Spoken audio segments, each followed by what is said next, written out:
High court কর্মকর্তা হাসান গাজীর বেপরোয়া তাণ্ডবে বাউফলে ভিটে মাটি হারানোর আতঙ্কে একাধিক পরিবার। মাদকের সিন্ডিকেট তৈরি করে পুরো এলাকা জিম্মি। থানায় একের পর এক জিডি ও মামলা। আদালতের তোয়াক্কা না করে পাকা ভবন নির্মাণ। প্রশাসনকে বৃদ্ধাঙ্গুলি দেখিয়ে বেপরোয়া হাসান গাজী। বিস্তারিত দেখুন পটুয়াখালী থেকে শামসুল আলমের পাঠানো ৩ পর্বের ধারাবাহিক অনুসন্ধানী প্রতিবেদনের প্রথম পর্বে। আদালত যেখানে সাধারণ মানুষের শেষ ভরসাস্থল, সেই আদালতের পরিচয় ব্যবহার করেই যদি মেতে ওঠা হয় চরম অন্যায় আর জমি দখলে, তবে সাধারণ মানুষ যাবে কোথায়?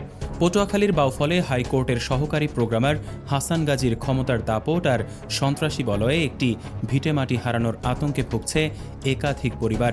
আইনের পোশাক গায়ে চাপিয়ে নিজের এলাকাকে তিনি বানিয়ে ফেলেছেন এক আতঙ্কের জনপদ। পটুয়াখালীর বাউফল উপজেলার মদনাপুর ইউনিয়নের বিলবিলাস এলাকায় ক্ষমতার চরম অপব্যবহার চালাচ্ছেন এই হাসান গাজী। মামা আওয়ামী লীগ নেতা হওয়ায় দীর্ঘদিন ধরে বেপরোয়া তিনি। তার মূল হাতিয়ার স্থানীয় মাদকসেবী ও চিহ্নিত অপরাধীদের নিয়ে তৈরি করা নিজস্ব এক গ্যাং, যার নেতৃত্বে রয়েছে ইয়াবা কাণ্ডে আলোচিত টিপু। প্রতিবেশীদের পৈতৃক জমি দখল করতে একের পর এক ভুয়া মামলা আর প্রশাসনিক হয়রানি চালাচ্ছেন তিনি। আদালতের বিচারাধীন বিরোধপূর্ণ জমিতে জোর করে পাকা দালান তোলার তাণ্ডব চালাচ্ছেন তার বাবা মোতালেব গাজী, যিনি নিজেও একসময় চুরি মামলায় জেল খেটেছেন। হাসান গাজীর বিরুদ্ধে কেউ মুখ খুললেই নামে বেনামে কাল্পনিক অভিযোগ পাঠাচ্ছেন ভুক্তভোগীদের সংশ্লিষ্ট দপ্তরসহ প্রশাসনের শীর্ষ দপ্তরে। স্থানীয় চেয়ারম্যান একাধিকবার দরবার সালিশ করলেও তোয়াক্কা করেননি তিনি। মুচলেকা দিয়েও তা ভেঙে প্রকাশ্যে জমি দখলের পায়তারা চালিয়ে যাচ্ছেন এই ক্ষমতাধর কর্মকর্তা। হাসান গাজীর এই প্রকাশ্য জুলুমে নিঃস্ব হতে বসেছে বহু পরিবার। ৬৮ বছরের বৃদ্ধা সোকানুর বেগম আজ ভিটে মাটি ছেড়ে বাড়ি ছাড়া হওয়ার মুখে। কান্না ভেজা চোখে থানায় জিডি করতে বাধ্য হয়েছেন তিনি।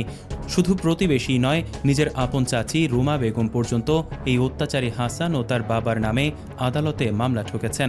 বৃদ্ধা রাবেয়া বেগম থেকে শুরু করে স্থানীয় রেজা মোল্লা সবার মুখেই এক আতঙ্ক, কারণ প্রতিবাদ করলেই মিলছে গুম ও হত্যার হুমকি।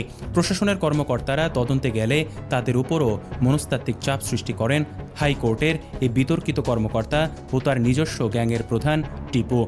আইনের মারপ্যাচে আটকে রেখে সাধারণ মানুষদের তিনি আজ এক নরক যন্ত্রণার মধ্যে ফেলে দিয়েছেন। ভুক্তভোগীরা বলছেন যে আইন মানুষের সুরক্ষা দেয়, সেই আইনের ক্ষমতা দেখিয়ে একজন সরকারি কর্মকর্তা কিভাবে আস্ত এলাকাকে জিম্মি করে রাখে। একের পর এক জিডি, লিখিত অভিযোগ আর মামলা দেওয়ার পরও কেন ধরাছোঁয়ার বাইরে থাকবেন এই অপরাধী?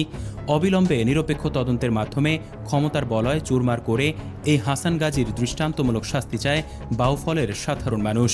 দর্শক, পরবর্তী পর্বে থাকছে আরও বিস্তারিত। চোখ রাখুন অগ্রযাত্রা প্রতিদিনে।